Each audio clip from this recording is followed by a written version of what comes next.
of the United States of America and to the republic for which it stands, one nation, under God, indivisible, with liberty and justice for all. I'd like to welcome everyone this evening. Kelsey, is there anyone on Zoom? No.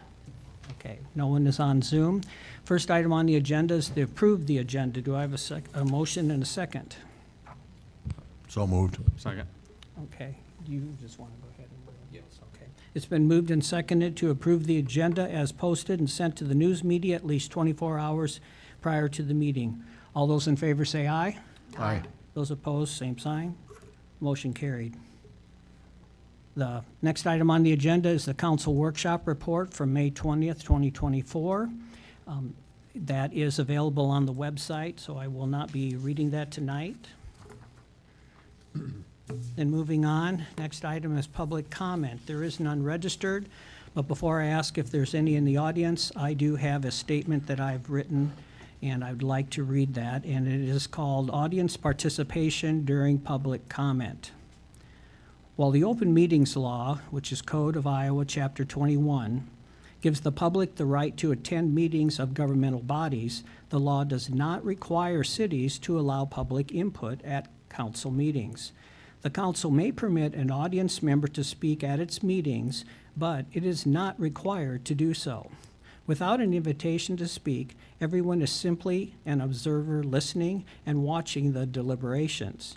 It is a best practice to allow public comments in some fashion, as it can be an effective citizen engagement tool and help the council understand community needs. To help prevent a public comment period from becoming prolonged and unproductive, cities find it useful to establish rules for public comments. For example, limitations can be placed on the time and manner of public participation to help maintain efficiency. Those wishing to address the council can be asked to identify themselves by name and address, and then avoid repeating what has already been said. The Hampton City Council places an item near the beginning of an agenda called public comment, where audience members are allowed to address the council. Individuals are encouraged to register in advance by contacting City Hall, but it is not required. Iowa law prohibits the council from conducting deliberations under public comment of topics that are not listed on the agenda. The public comment period is not a time for a citizen to expect feedback or discussion of what was commented on. Elected officials may make a comment or suggestion of a future agenda item later in the meeting during their council report, or they can decline to do so. Elected officials are not required to give a report. As the presider at a Hampton City Council meeting, the mayor or mayor pro tem has the authority to recognize those who will speak and enforce rules relating to order and decorum. A 3-minute time limit is allowed for each public comment, but may be extended at the discretion of the presider. Citizens invited by the mayor or mayor pro tem during the public comment portion of the meeting will approach the podium and identify themselves, state the city in which they reside, make their comments, and return to their seat. Participants on Zoom may offer public comment, but must first identify themselves and the city in which they reside after being invited to do so by the presider. No Zoom public comments will be allowed from anonymous participants. Citizens making comments in the council chambers need to stand behind the podium to speak into the microphone to ensure all can hear what is said and for adequate audio-video recording of their comments. Speakers must refrain from personal attacks, foul or abusive language, and maintain a civil and courteous manner and tone.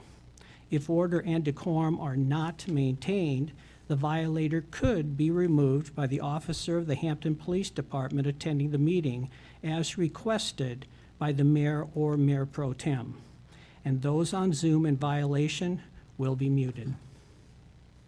Okay, with that, I guess I would ask, is there anyone in the audience that would like to make a public comment? would you please approach the podium? Good evening, council. Bill, on behalf of the chamber here in town, I gave you guys just a couple of updates is what I'm gonna be up here for real quick. Gave you a copy of the final lineup map for the fair parade this year. I just wanted you guys to kind of get an update where that was.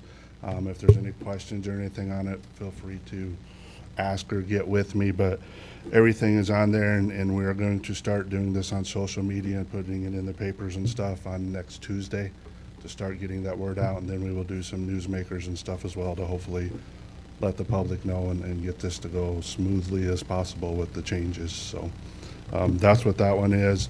Next one is, I just wanted to update you on the flowers downtown. They will be delivered on Tuesday, the hanging baskets. And then I will hopefully get them up either Tuesday night or Wednesday, and we will start the watering process again for the season. And then the last one, the Heart of the Park project with the flowers in the middle of band shell. You should see flowers going in there hopefully by the end of next week as well. So that's all that I have, unless there's anything that you guys have for me. All right, thanks. Good, thanks a lot. Appreciate everything you do. Any other public comment? Okay, seeing none, we'll move on. Next item on the agenda is a public hearing on the adoption of the fiscal year '24 budget amendment. And we'll open the public hearing at 6:06 PM. And then I will, refer comment to City Manager Ron Dunt. Thank you, Mayor Pro Tem. As advertised, the notice of public hearing for the amendment of the fiscal year 2024 budget shows a revenue adjustment of $134,930 and expenditures $396,300 for a total net expenditure increase of $261,370. And that's all I have. Any questions? Or public comment is next, I guess. So are there any questions from the council? And any public comment from the audience during this hearing? All right, seeing that there's no questions from council or comment from the audience, we'll just go ahead and close this public hearing at 6:07 PM.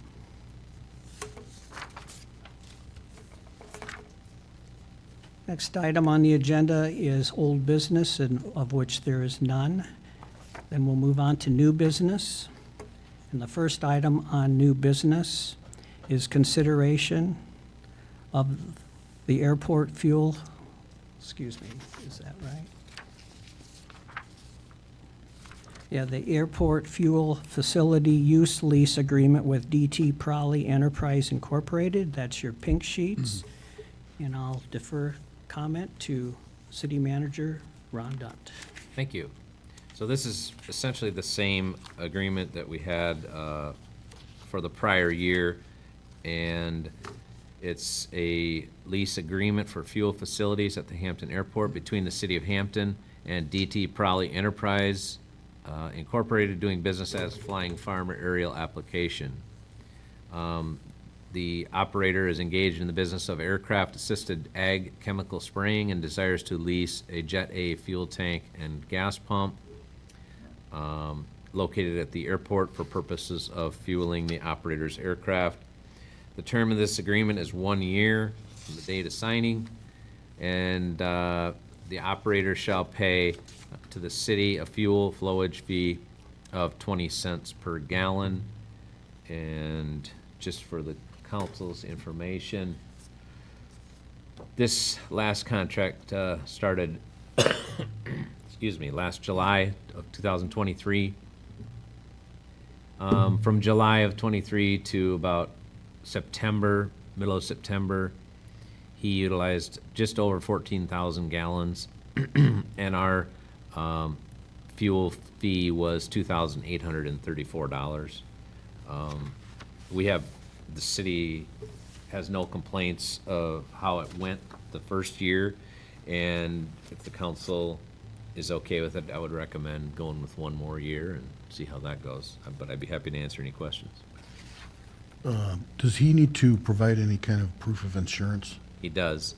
And he has provided that, and we had a conversation about that. I think his policy runs through at least 2024, and I told him he needs to, when he renews it, get us a copy of it. Thank you. Any other discussion or questions? Seeing none, I would look for a motion and a second. I make a motion to approve the fuel lease agreement. Is there a Second second? it. Okay, it's been moved by Barry, seconded by Jerry, to approve the airport fuel facility use lease agreement with DT Prowley Enterprise Incorporated. Any other discussion? If not, we'll put it to a voice vote. All those in favor say aye. Aye. Those opposed, same sign. Motion carried. Next item on the agenda is considering permitting temporary parking of a camper on airport property for the month of July 2024. Refer comment to City Manager Dunn. Yeah, so we talked about this at the workshop. He's essentially asked to park a camper for one of his pilots for the month of July on the north side of the commercial hangar that he rents for his business. And I don't really have anything more to add to that, unless anybody has any questions. Any questions or discussion from council?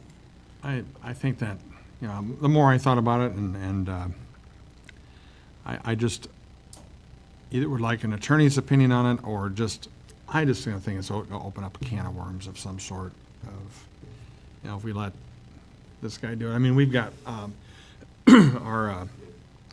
our sewer people are from out of town. I don't think we have a camper parked on the lot for the sewer people. And I just think it could go wrong. I know there's no way he'd want it to go wrong, but it could go wrong. My feeling is, there's plenty of campgrounds around. We've got apartments, we've got 3 motels. Unless there would be something legal that would stop it. Any other comments, questions? I guess I'll just comment. Sure. When the discussion first started, I think Doug was just kind of under the impression that he would ask. I don't think, if you voted to deny it, I don't think he's going to be upset by any means. He just figured he'd look at this as an option. If you turn it down, he'll work something else out, and I don't think it's going to have a negative impact on his business, but, so. I guess I feel bad. I think the other night we may have given him the idea that we were for it, but kind of thought about it, and it's one of those deals. I kind of agree with you. There's so many things that open up a can of worms. You gotta wonder what could happen, but you never know. So he needs to know this by July, is that correct? Yeah, he's asking for it for the month of July.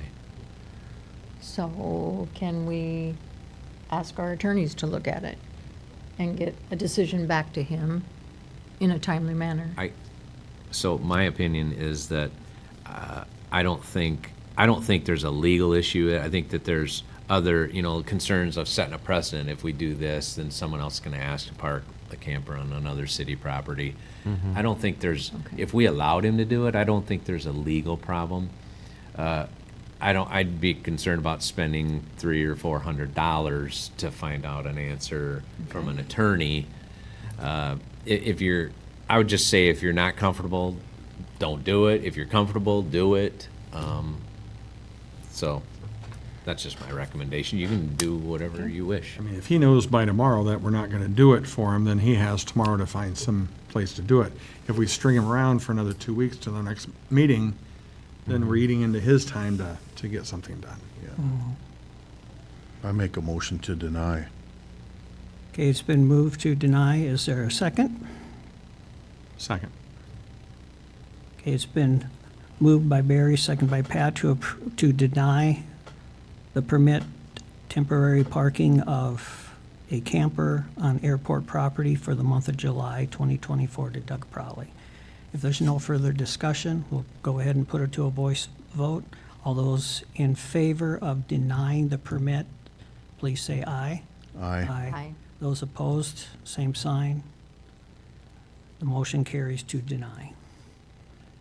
And you'll let him know, or? Yeah, I can let someone him from know. the office will let him know, okay.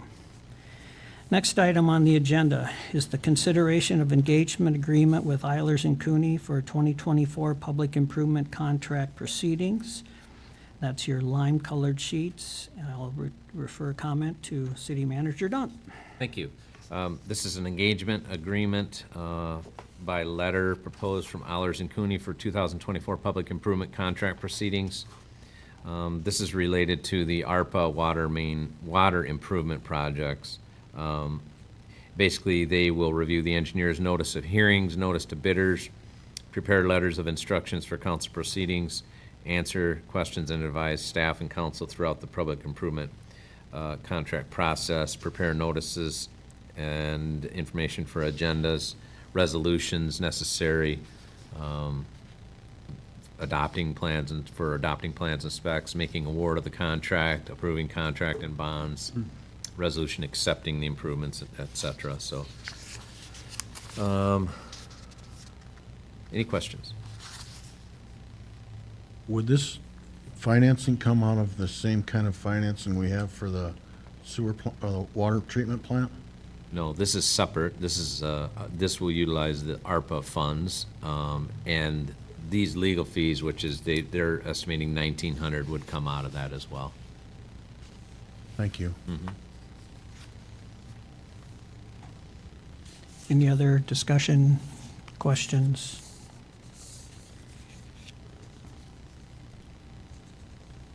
Okay, seeing none, I would look for a motion and a second to approve the street department, or excuse me, approve or deny the agreement with Eilers and Cooney for 2024 public improvement contract proceedings. I make a moved. motion. I second. Jerry motion, That Barry sound- second. Sounds good. Motion by Jerry, second by Barry, to approve the engagement agreement with Eilers and Cooney for the 2024 public improvement contract proceedings. Seeing no further discussion, we'll put it to a voice vote. All those in favor say aye. Aye. Those opposed, same sign. Motion carried. Next item, under new business, is consideration of the street department form and job description and wage differential. That's your coral-colored pages. And again, back to City Manager Dunt. Thank you. And again, this is a form of position that would assist with determining manpower, equipment, and material needs for specific jobs assigned by the Public Works Director. More specifically, when the Public Works Director is not on site and the employees are gearing up to commence work on assigned jobs. And a foreman would be coordinating so each task is properly scheduled, manned, and equipped in the Public Works Director's absence. And then this would have a wage differential of $2,000. Any questions?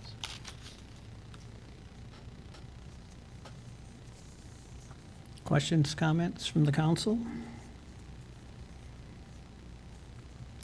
Seeing none, is there a motion?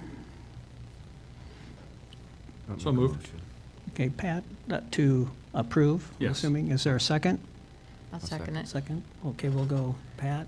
Motion by Pat, second by Jerry, to approve the street department foreman job description and wage differential. If there's no other discussion, we'll put it to a voice vote. All those in favor say aye. Aye. Those opposed, same sign. Aye. Motion carried. That concludes our new business. Next item on the agenda is the approval of the claims submitted by staff in the amount of $152,865.07. Is there a motion and a second to approve? I'll make a motion. Okay, and a second?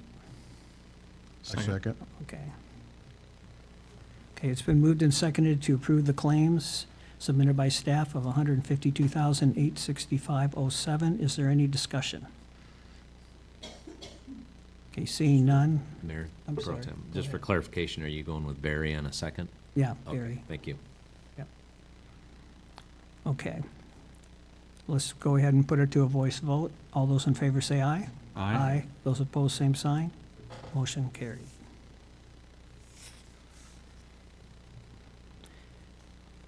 Next item on the agenda are the consideration and approval and adoption of resolutions and ordinances. And the first item is consideration of ordinance 402, an ordinance approving mobile food vendor regulations. And this is the second reading. This is your lavender pages.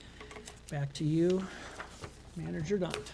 Yeah, I'm not gonna go through the whole thing, but I guess I would note on the second page there, under .04C1, I had highlighted and bolded a sentence there related to restaurants, and so that's been removed on the original for when it is, if it's approved, that would be on the original, as a change.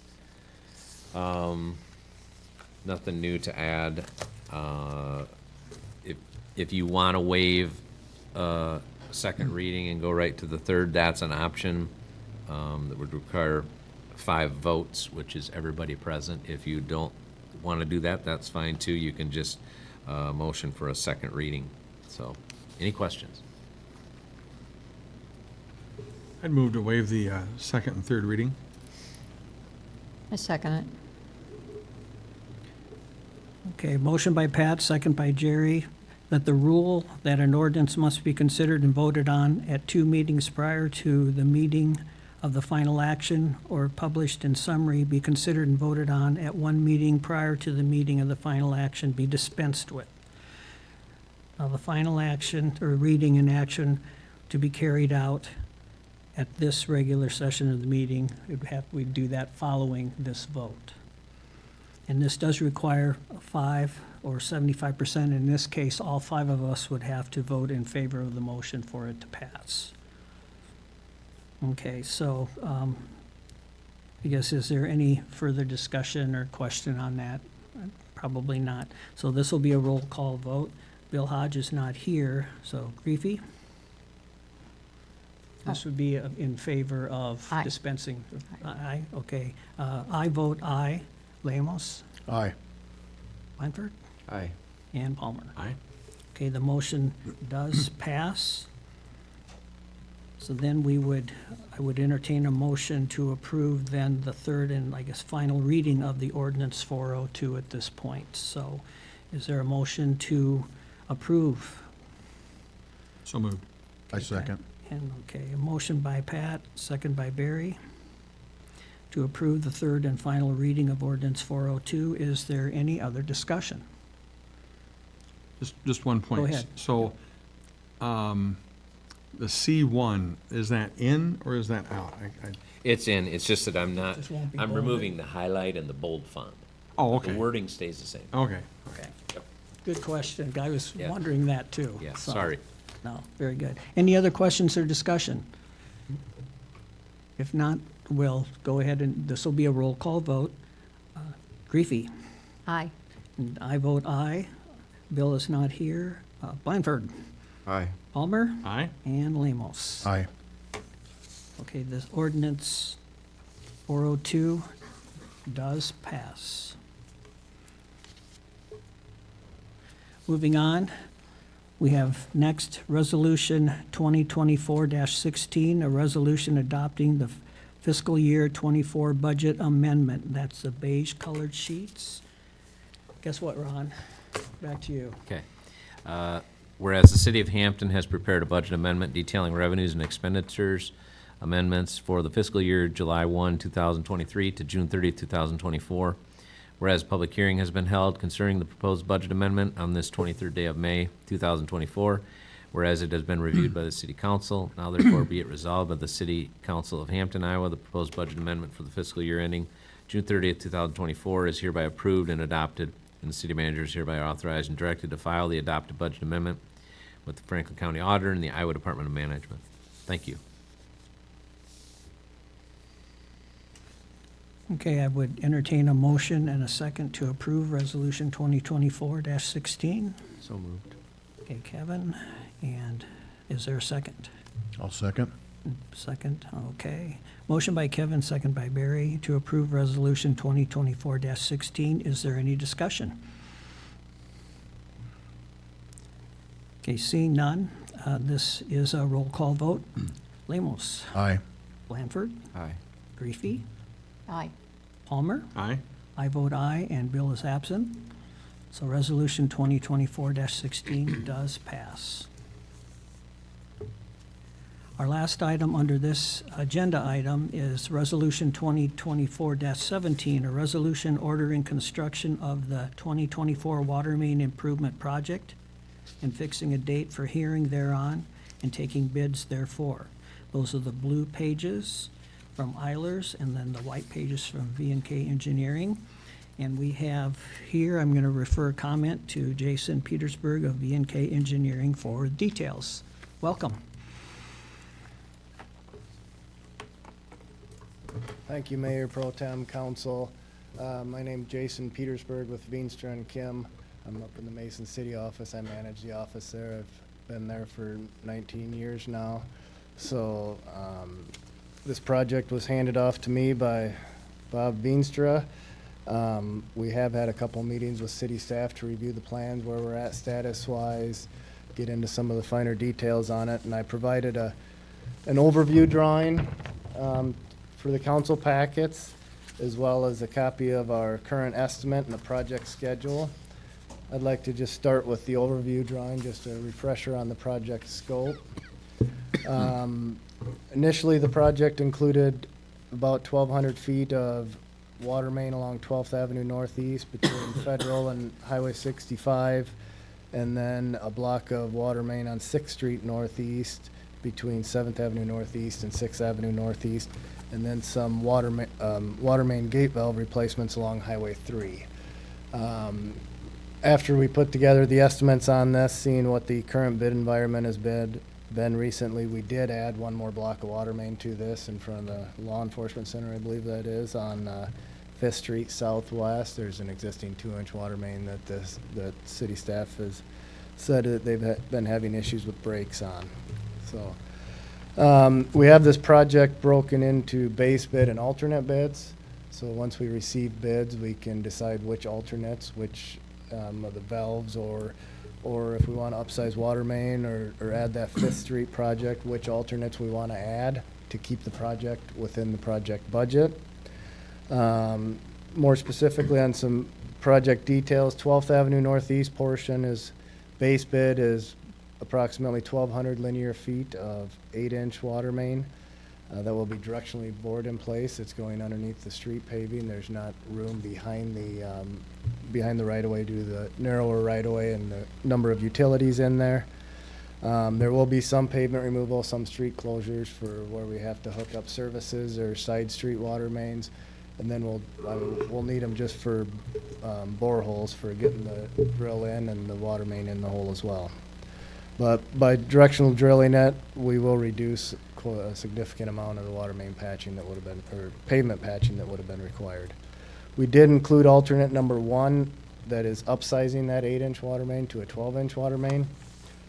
We did an analysis on this early on, and we figured there was about a 23% increase in available fire flow that we would see at the North Federal Street intersection. Not huge, but it is an increase, and with the vicinity of the school there, we wanted to get numbers on it and see where it came in at. The 6th Street Northeast project is 360 feet of 6-inch water main on the west side of the road. It'll be behind the curb. That will be directionally drilled in as well. The 7th Avenue Northeast intersection will have to be closed for some time, but we'll maintain access to those further east on that street. We'll be able to get them by the pavement removal there. So that's the base bid for this project. And if, depending on where numbers come in, that base bid would have to be awarded to proceed with this. And then we have the 6 alternates Alternate number 1, I already mentioned, is upsizing the 12th Avenue Northeast project to a 12-inch water main in lieu of the 8-inch. And then alternate number 2, 3, 4, and 5 includes valve replacements along Highway 3 at 4 different intersections there. And then alternate number 6 is the 5th Street Southwest project.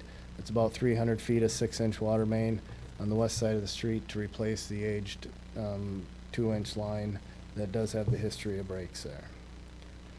So that's a quick review of the project scope. Engineer's opinion of probable cost. I'm just going to review the summary unless anybody has any more detailed questions, which is page 1. Base bid we have estimated at $371,000. Alternate 1, which would be to increase the 12th Avenue water main to 12-inch, is $28,000.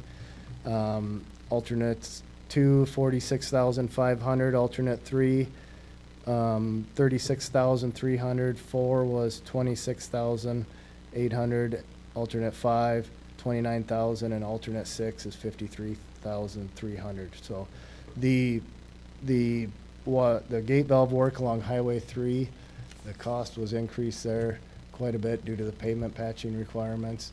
4 of the patches, or 3 of the patches, I believe, were 12-inch, and 1 of them was 17 inches thick, is what the DOT is requiring, because that's what's in there for pavement right now. So we do have that noted in the estimate. Last item I furnished was the project schedule. Where we're at tonight is resolution setting the date for the public hearing and the bid letting. If approved, we will begin advertising for bids tomorrow.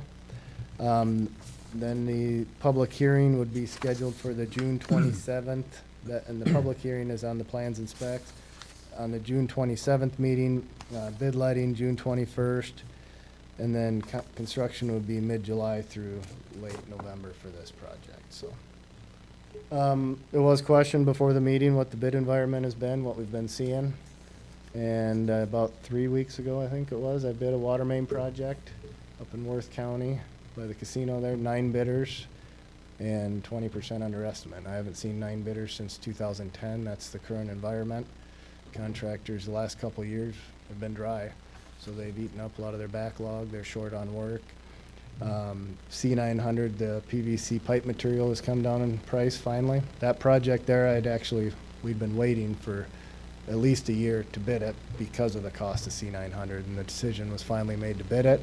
And in about the last 3 months, the PVC price has come down quite a bit on that. So this project, I don't see 9 bidders because of the directional drilling. Not everybody has that capability, but I do think we'll see really strong interest in this. And I have visited with a few contractors already who are anxious to be able to throw a number at this. So with that, I'll take any questions. Yeah, any questions? Barry, you look like you have a question.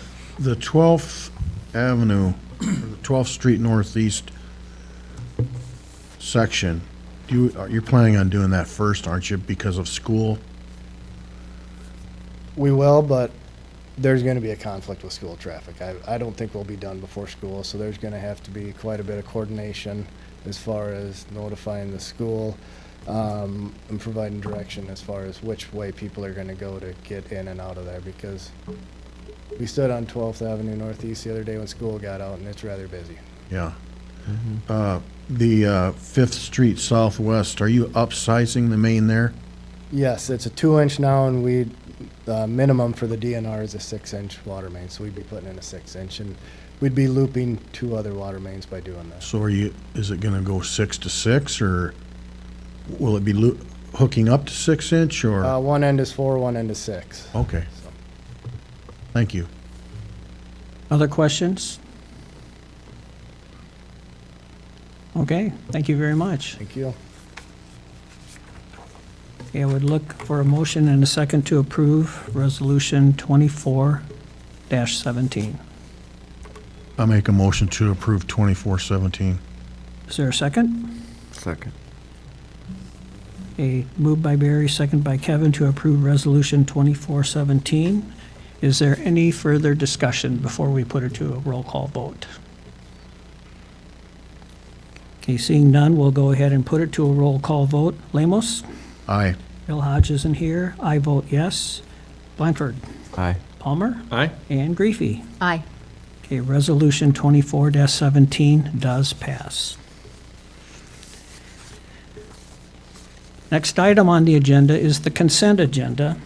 And what's on the consent agenda is approve the previous minutes as drafted from the Thursday, May 9th, 2024 regular session, to schedule the next regular session for Thursday, June 13th, 2024 at 6 p.m. here at the Hampton City Council Chambers, and to approve the alcohol licensing renewal for La Frontera Tienda at 200 First Street Northwest in Hampton. Is there a motion and a second? So moved. Okay, we'll go Jerry and, was it Kevin? Okay. Okay, it's been moved in second. We'll put it to a voice vote. All those in favor say aye. Aye. Aye. Those opposed, same sign. Motion carried. This leads us to staff reports, and we'll start with Police Chief Mark Morrison.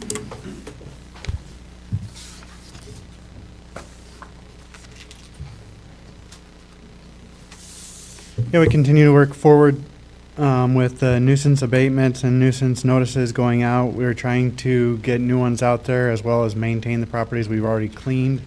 Doug and I went to a nuisance conference in Indianola today. It confirmed a lot of the stuff that we're already doing and gave us a few new ideas to work forward with too. Last couple weeks of school, so we've been in the school reading to the kids on first grade, and then 4 groups of kids came and toured the PD last week. Police Citizens Academy, we're in week 4. This week we did instruction on nuisance, taser, and firearms. I think the participants had quite a bit of fun last night. And then next week we're going to the Iowa Falls simulator, so that should be another good week. And then we have Memorial Day Parade coming up, and we've got all the preparations done for that. So if there's any questions. I'd just like to thank you for your leadership. Thank you.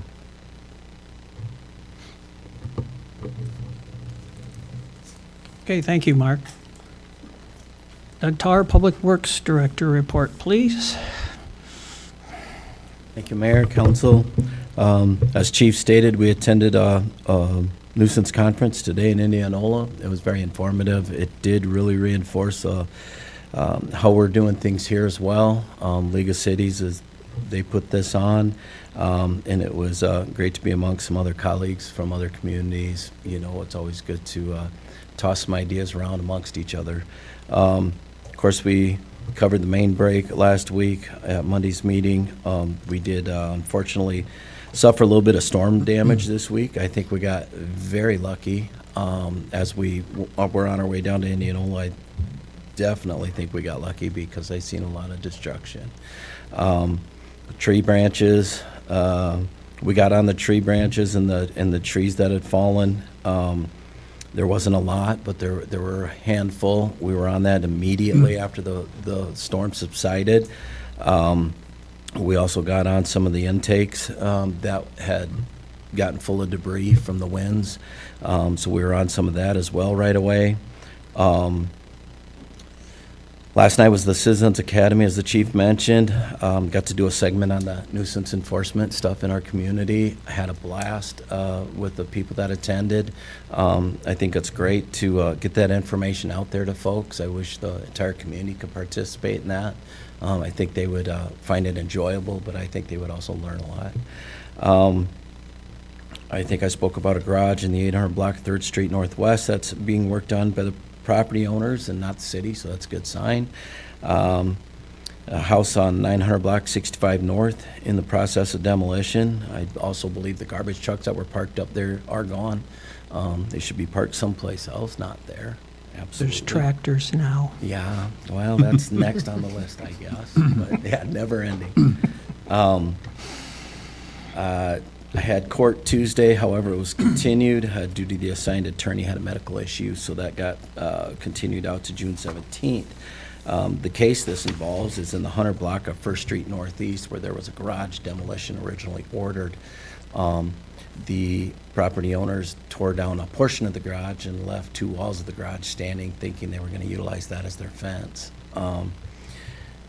However, that part of that was also the fence, because the fence is now two different types of materials. It does look much better. The garage has been completely tore down. However, we have to have a discussion a little bit on trying to look at the materials that were used and how those are a little bit off standard, so to speak. Got a few more deadlines coming up for some other nuisance structures in the southwest part of town. A couple new notices went out this week. One was for the house that had the fire out on 140th Street. We had some communication, I believe it was early this week or late last week, where property owner had stated they had a total loss. So that kind of gave us a little bit of an indication. Let's go ahead and start our conversation. Right after that happened, of course, we notified the insurance company, because by state law, they withhold about $10,000 for any issues that might come up if it's not dealt with, that the city can put a hold on that, and we did. And then we also had another garage in the southeast. There's quite a few still out there. We'll get to them. We're working on it. It's all been time-consuming. Grass checks are ongoing, and if you've noticed, we got the pool crossings painted and the crosswalks. A lot of the crosswalks are completed already. So we're going in a lot of different directions at once, and would be more than happy to answer any questions. Does anyone? Go ahead, Kevin. These nuisance violations for like mowing and all that stuff, that's kind of what this is for, right? For these, for the, As the nuisance, I don't think you got the nuisance violation list, or did you? yeah, The grass and weeds? yeah. I think that's what this is, isn't it? Grass and weeds is usually separate, but if you have that, that's great. No. This is the PD one. Yeah, this is the Oh, PD okay. one. Yep, I haven't submitted the grass one. I If just you'd had a like one, I question can get you one. for the grass and weeds. It seems like it's kind of the people that are the same every year this time of, so they just kind of pushing the envelope, so to speak, where they just wait until they, A lot of it is vacant structures, a lot of it is out-of-town owners, a lot of it is, but you're right, there's quite a few that are repeat offenders, yes. We cannot just automatically go to a second or third offense type thing on that. You have to have a conviction. Then you can go to a second if it's within a year's time frame. But when you go from 1 year to the next year, you have to start all over again, yeah. unfortunately. But I just didn't know for sure with all this rain and stuff. I know the grass is gonna be getting up and, absolutely. We've been trying to be real reasonable because of that. No citations or municipal infractions have been issued yet. However, we obviously know who the people are that give us the continuous problems. And in the near future, I would anticipate if they continue to be a problem, they will receive a municipal infraction. okay, thank you.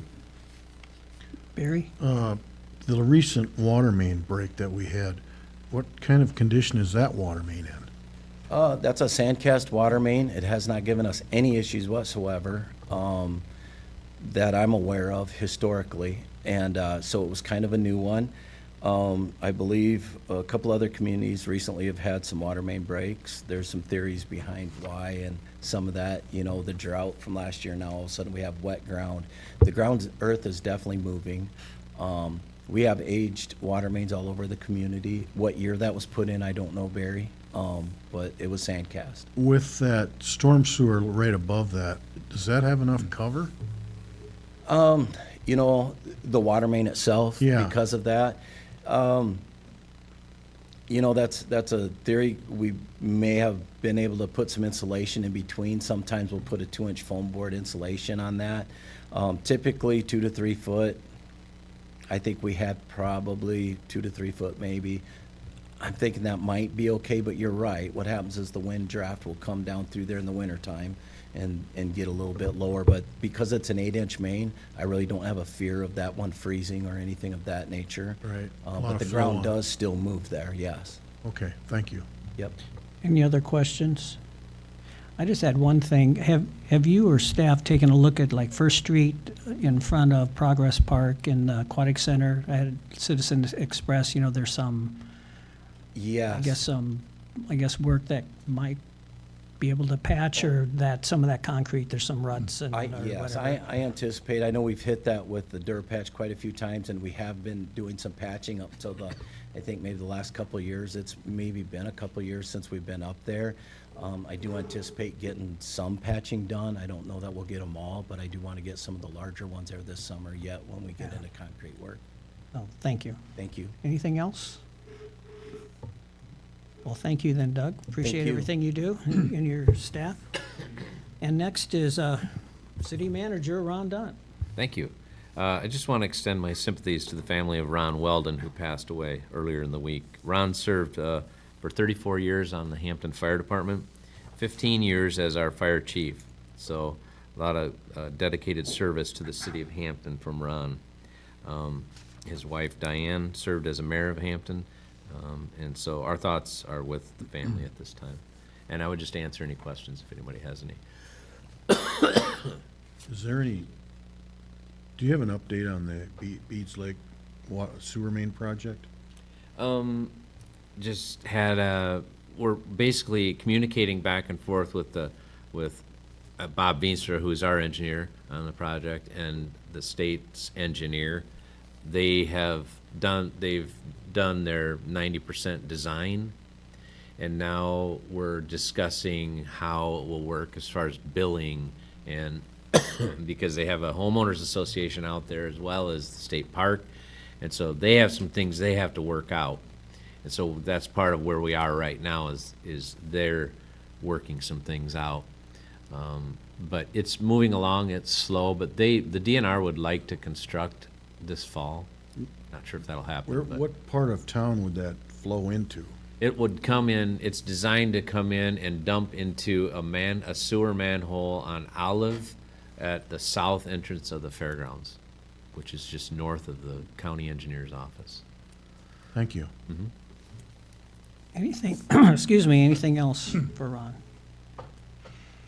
Okay, thank you, Ron. And we'll move now to council reports. I'll go ahead and start. I too wanted to express my sympathy and give my condolences to the family of Ron Weldon. Appreciate his service. Two other things, maybe three. Had a nice talk today, stopped by the library and talked to Susie Kniffel. I just think she's doing a great job, the staff there too. I really appreciate her and everything that the staff there is doing. I think we have a great library. And then I guess I'm thankful too, we dodged a bullet on the storms that were coming by the other day. And I just hope we can continue to do that. And then the cemetery walk is this Sunday at 1 and 2 p.m. I hope the rain stays away. So that's all I have. So Barry, would you like to go next? Yeah, I'd like to comment on the street foreman's job. I'm not against someone being foreman. You know, you need a lead person there. I was in the union for about 35 years, and anything could happen with the union, and our city attorney has okayed the position, but I feel like I don't want to do away with a union job. And as far as the recent storms we've had, I'm a cheerleader for Mid-American Energy. We have 3 69,000 kV feeds into Hampton. So the one that's down on 170th Street, that goes up to Sheffield. We've got one that comes through Latimer from Eel Grove. We've got one that comes north from Reeve, the REC substation.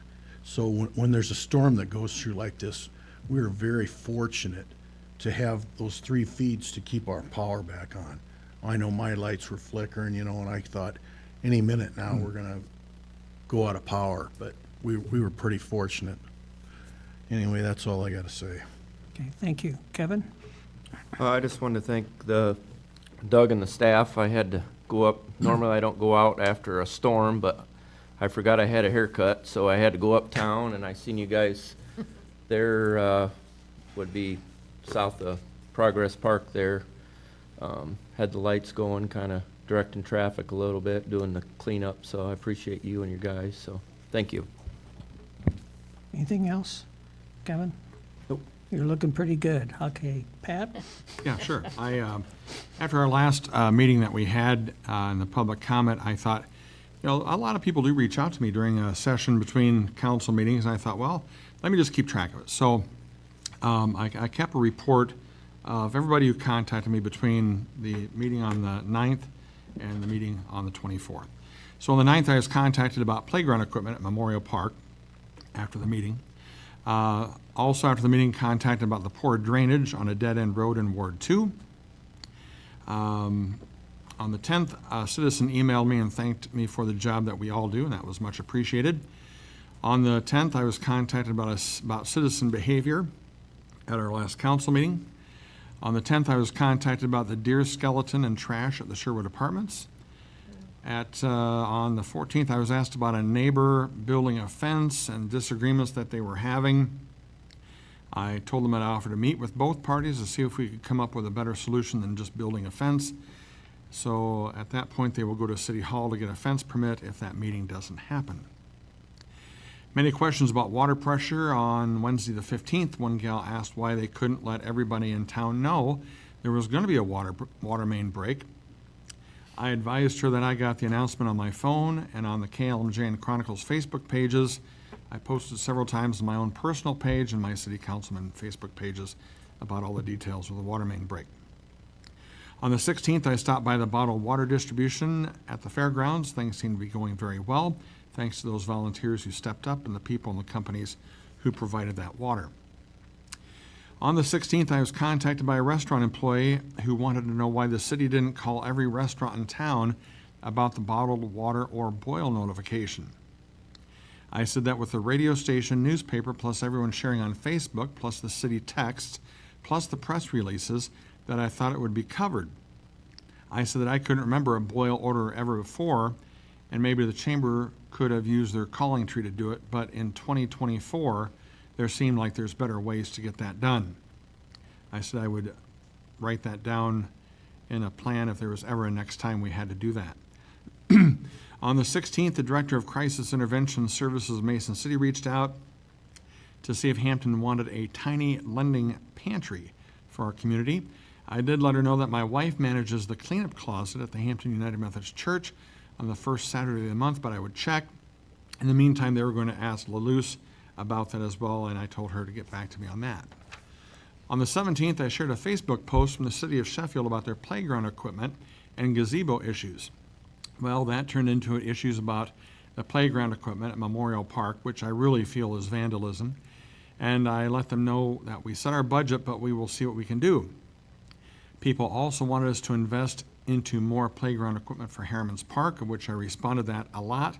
If not most of that was donated, but we would put it into future plans.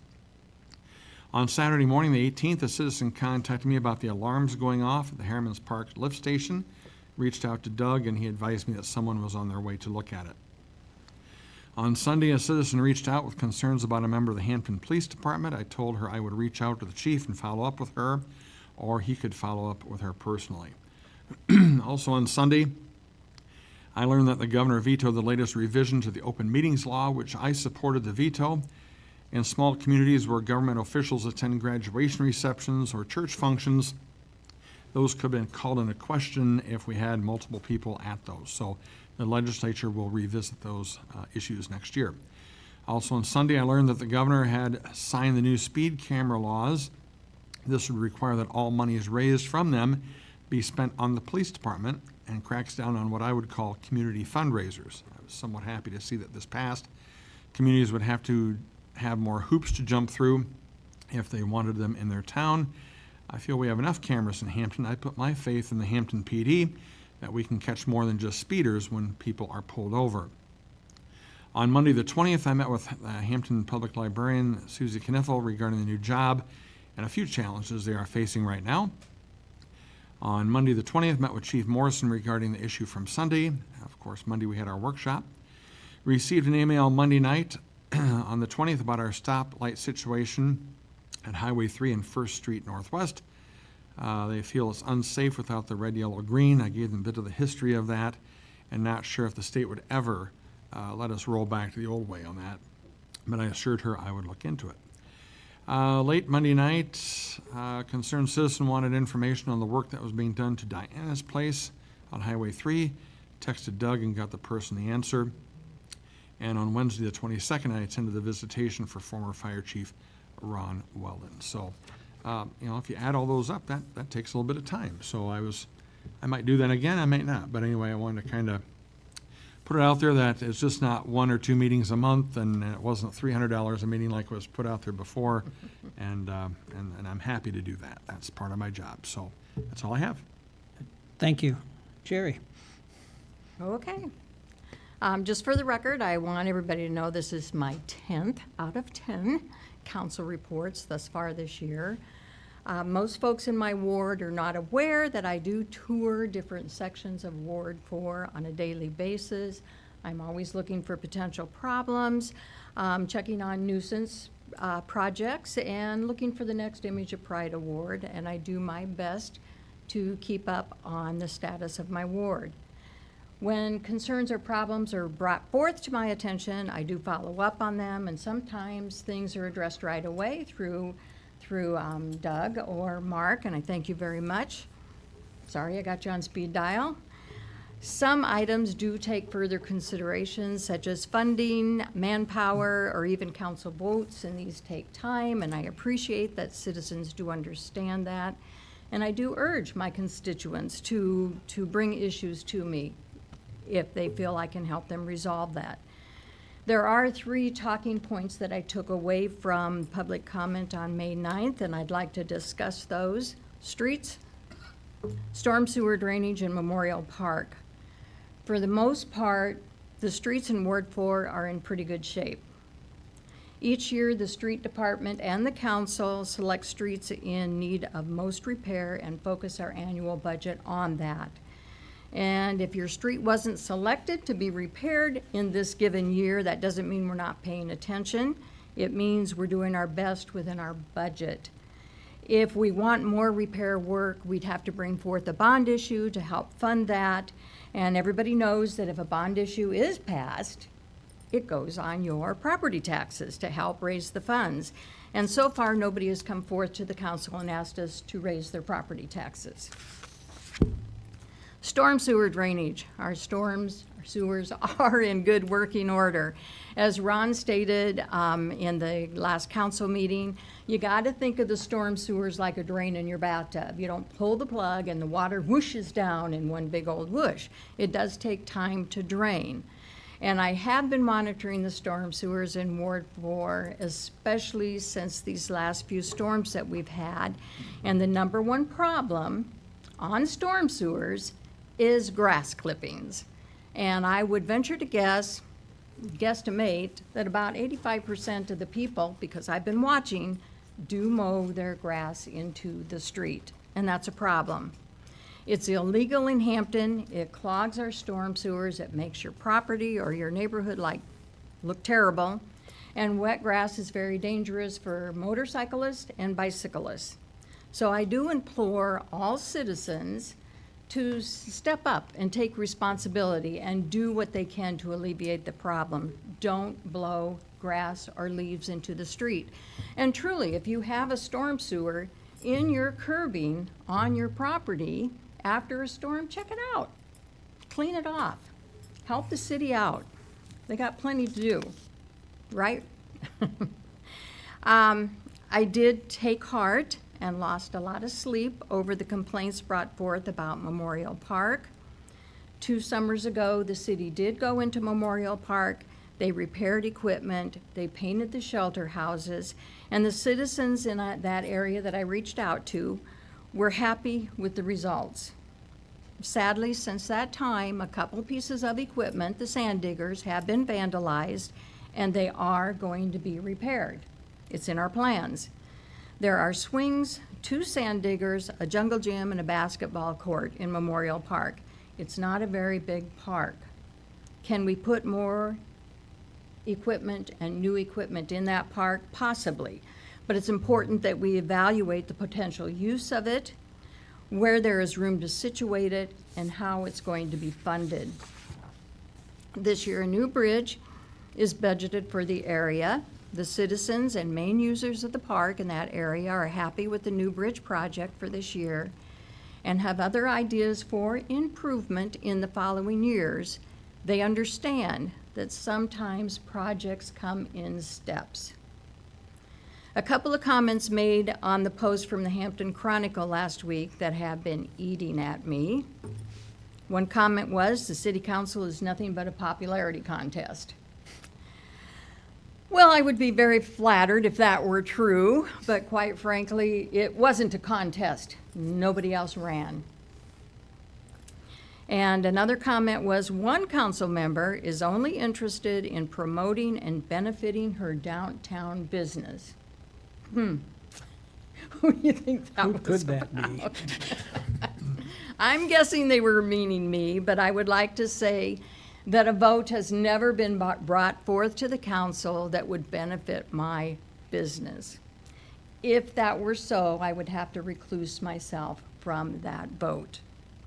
And I'm wondering if perhaps this person is confusing my active involvement in the chamber and Main Street Hampton with my involvement with City Council. The Chamber of Commerce purpose is to promote Franklin County businesses, promote and support them. The Main Street purpose is to promote our Main Street businesses, our downtown district. Businesses and the downtown district is the heartbeat of the small towns. And it's imperative that we keep that heartbeat going. Otherwise, the town dies. And I'm very, very, very passionate about that. So in closing, I just want to report that I've had no issues or complaints about Ward 4 brought to my attention in the past 2 weeks. Thanks. All right, thank you. That brings us to the end of the meeting, so is there a motion and a second to adjourn this regular session? I'll second. Okay, motion by Pat, second by Barry, to adjourn this regular session of the City Council. All those in favor say aye. Aye. And we are adjourned. Thank you.